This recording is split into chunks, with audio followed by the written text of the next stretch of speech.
Hello বন্ধুরা, আজকে খুবই একটা মজার রেসিপি রান্না করব।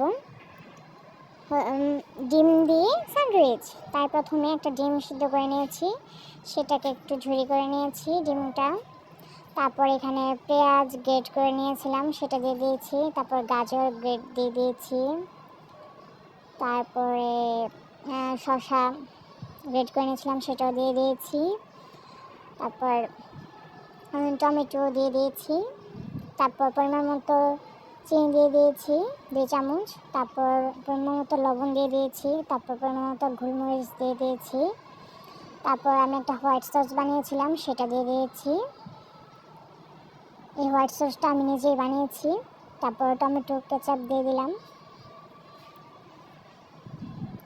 এখন ভালো করে সবগুলো মিশিয়ে নেব। এই স্যান্ডউইচটা খেতে খুবই অসাধারণ হয়েছে, আপনারা বাসায় এইভাবে ট্রাই করে দেখতে পারেন। এই তো আমার মিশানো হয়ে গেছে। এখন 2টা পাউরুটি নিয়ে নিয়েছি, এটার উপরে একটু ভালো করে টমেটো কেচাপটা ভালো করে লাগিয়ে নিয়েছি। এখন যে পুরটা বানিয়ে নিয়েছিলাম সেই পুরটা লাগিয়ে নেব।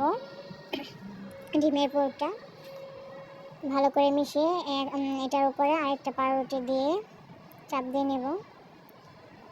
চাপ দিয়ে নিয়ে তারপর এখন আমি একটা চাকু দিয়ে কেটে নেব। দেখুন কত সুন্দর হয়েছে দেখতে স্যান্ডউইচটা। এরকম করে আরও আমি বাকিগুলো সবগুলো করে নেব।